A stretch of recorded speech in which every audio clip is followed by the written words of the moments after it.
बिस्मिल्लाहिर्रहमानिर्रहीम। अस्सलामुअलैकुम नाजरीन, आज मैं आपके लिए एक सच्ची और खौफनाक कहानी लेकर आई हूँ। लेकिन इससे पहले कि मैं कहानी शुरू करूँ, जो लोग हमारे चैनल पर नए हैं उनसे गुजारिश है कि वो हमारे चैनल कहानी महल को सब्सक्राइब कर लें, ताकि आपको हमारी इस तरह की दिलचस्प कहानियाँ बर वक्त मिलती रहें। मैं हर रोज स्कूल से वापस आने के बाद होमवर्क करके दरिया पर टहलने के लिए चला जाता था। दरिया हमारे घर से 5 किलोमीटर के फासले पर था। एक दिन जब मैं टहलने के लिए दरिया पर गया तो उस दिन बहुत सुहाना मौसम था। आसमान पर बादल छाए हुए थे। टाइम का पता ही नहीं चला। घड़ी पर टाइम देखा तो शाम के 8 बज रहे थे। सर्दियों का मौसम था, इसीलिए मुझे ठंड महसूस होने लगी और मैं जल्दी जल्दी कदम बढ़ाता हुआ चल पड़ा। चलते चलते मुझे किसी के पायल की आवाज आने लगी। मैं उसे अपना वहम समझकर भूल गया और आगे चल पड़ा। फिर पायल और हंसी की आवाज आई तो मैं उस आवाज की तरफ चल पड़ा। मैं एक बहादुर इंसान था। जब मैं एक बड़े से दरख्त के पास पहुंचा तो वहां एक बहुत ही खूबसूरत लड़की बैठी हुई थी। मैंने जब इतनी खूबसूरत लड़की देखी तो कहा कि कौन हो तुम और तुम्हारा नाम क्या है और कहां से आई हो। मैंने एक ही सांस में इतने सारे सवाल कर दिए तो वो प्यारी सी आवाज के साथ कहने लगी कि मैं आपको अपनी असलियत बताऊं तो आप डरोगे तो नहीं। मैंने कहा नहीं डरूंगा। तो कहने लगी मैं तो एक जिन हूं और आपसे मोहब्बत करती हूं। जब आप दरिया पर नहीं होते तो मैं बेचैन हो जाती हूं और मैं आपसे शादी करना चाहती हूं। प्लीज कमर, मेरी मोहब्बत को इनकार मत करना। उसकी मासूमियत को देखकर मैं पहले ही दीवाना था, इसीलिए मैंने उसकी मोहब्बत का इकरार कर लिया तो वो बहुत खुश हुई। इसके बाद हमारी रोज मुलाकातें होने लगी। एक दिन मैंने कहा कि मैं तुमसे शादी करना चाहता हूं तो पहले वो बहुत खुश हुई और फिर परेशान हो गई। मैंने परेशानी की वजह पूछी तो कहने लगी कि मेरे माँ बाप मर गए हैं और मेरे चचा मेरी शादी अपने बेटे से करना चाहते हैं, इसीलिए मैं परेशान हूं कि वो तुम्हें मुझसे जुदा न कर दें। जब मैंने ये सुना तो मैं सोच में पड़ गया कि अब क्या किया जाए। तो थोड़ी देर के बाद एक आमिल साहब का ख्याल आया जो हमारे गांव से थोड़े दूर रहते थे। उनका ख्याल आते ही मैं झट से बोल पड़ा कि मैं एक आमिल को जानता हूं, वो जरूर हमारी मदद करेंगे। ये कहकर मैं अपनी जान को खुदा हाफिज करके घर की तरफ चल पड़ा। घर पहुंचकर देखा तो रात के 2 बज रहे थे। घर वाले सब सो रहे थे, इसीलिए मैं आराम से अपने कमरे में चला गया और सो गया। जब आंख खुली तो दिन के 10 बज रहे थे। मैं उठा, नाश्ता करके आमिल साहब की तरफ चल पड़ा। जब वहां पहुंचा तो वहां लोगों का बहुत हुजूम था। मेरी बारी आई तो मैं अंदर चला गया। अंदर देखा कि एक नौरानी चेहरे वाले बुजुर्ग बैठे हुए थे। मैंने उनको सलाम किया और बैठकर अपनी सारी तफसील बताई। आमिल साहब बोले, बेटा पहले उस जिन को इस्लाम कबूल करना होगा और फिर तुम उसे मेरे पास ले आना। मैं वहां से घर पहुंचा, रात का इंतजार करने लगा। अल्लाह अल्लाह करके जब रात आई तो मैं दरिया की तरफ चल पड़ा। जब वहां पहुंचा तो पहले से वहां मौजूद थी वो। जब उसने मुझे देखा तो वो खिल सी गई और झट से बोल पड़ी कि क्या हुआ, आमिल साहब ने कुछ कहा।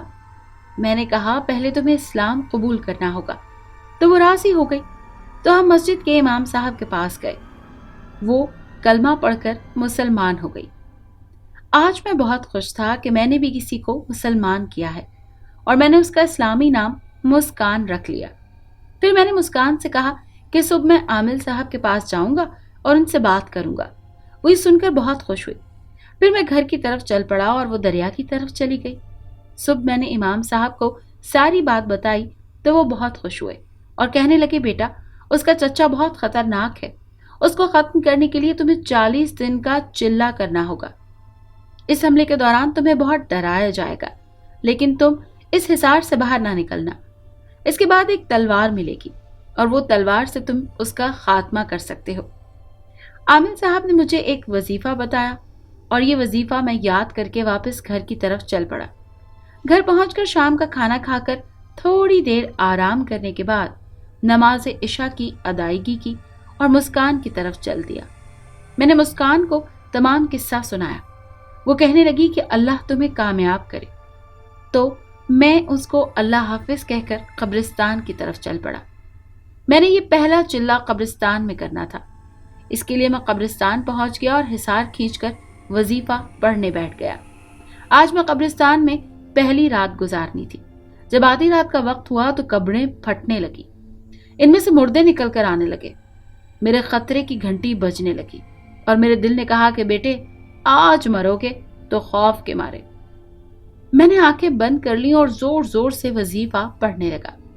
میں نے آنکھیں کھول کر دیکھا تو وہاں کچھ بھی نہ تھا اور اسی طرح میرا وظیفہ چلتا رہا۔ کچھ عرصے بعد ایک دن چلہ کرتے ہوئے مسکان میرے پاس آئی اور کہنے لگی، قمر میں نے ان کو مار ڈالا ہے، چلو گھر چلیں۔ میں حصار سے نکلنے ہی والا تھا کہ مجھے بابا کی آواز آئی کہ بیٹا یہ نظر کا دھوکہ ہے، تم اپنا عمل جاری رکھو۔ میں پھر بیٹھ کر وظیفہ پڑھنے لگا۔ اچانک اس کی شکل تبدیل ہونے لگی اور وہ ایک خوبصورت لڑکی کے بجائے ایک بدصورت چڑیل بن گئی۔ اس کے بالوں کے بجائے سانپ لٹک رہے تھے۔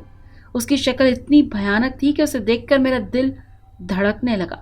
آنکھوں کی جگہ ایسا لگا کہ دو گڑھے ہیں، ناخن اس کے خنجر کی طرح۔ اس نے کہا، بھاگ جاؤ ورنہ میں تمہیں مار دوں گی۔ میں نے اپنا وظیفہ جاری رکھا تو وہ غصے میں میری طرف بڑھنے لگی۔ میں نے زور سے وظیفہ پڑھا اور وہ غائب ہو گئی۔ اس کے بعد اس کا چچا آیا اور اس نے میرے بھائی کو پکڑا ہوا تھا اور وہ اس کو مار رہا تھا۔ میں اس کو بچانے کے لیے اٹھا ہی تھا کہ مجھے پھر بابا کی آواز آئی کہ بیٹا اپنا عمل جاری رکھو، یہ نظر کا دھوکہ ہے۔ میں نے وظیفہ زور زور سے پڑھنے لگا تو کیا دیکھتا ہوں کہ میرے بھائی کی جگہ ایک بہت ہی بھیانک چہرے والا جن ہے۔ یہ دیکھ کر میں جلدی جلدی وظیفہ کرنے لگا۔ جب وظیفہ مکمل ہوا تو مجھے اوپر سے ایک تلوار آئی اور وہ آ کر میرے قریب گر پڑی۔ میں نے اسے اٹھایا اور پھر اس پر پھونک مار دی اور مقابلے کے لیے کھڑا ہو گیا۔ جب مسکان کے چچا نے یہ دیکھا تو بہت غصے میں آ گیا اور اس نے ہاتھ بلند کیا اور اس کے ہاتھ میں ایک تلوار آ گئی۔ ہم دونوں نے مقابلہ شروع کر دیا۔ تقریباً 1 گھنٹہ مسلسل لڑتے ہوئے میں تھک گیا تھا، میں زخمی ہو گیا تھا، پھر بھی میں نے ہمت نہیں ہاری اور ایک بھرپور وار کر کے اس جن کا کام تمام کر دیا۔ اتنے میں زمین میں زلزلہ آ گیا اور زمین زور زور سے ہلنے لگی اور میں ٹکرا کر گر پڑا اور ہوش کی دنیا سے کہیں دور جا بیٹھا۔ جب ہوش آیا تو میرے قریب میرے گھر والے اور مسکان بیٹھی ہوئی تھی۔ وہ مجھے ہوش میں آتا دیکھ کر بہت خوش ہوئی۔ اس طرح میری اور مسکان کی شادی بڑے دھوم دھام سے ہوئی اور اب ہماری ہر رات سہانی رات ہوتی ہے، کیونکہ اب مسکان ہر رات میرے ساتھ ہوتی ہے۔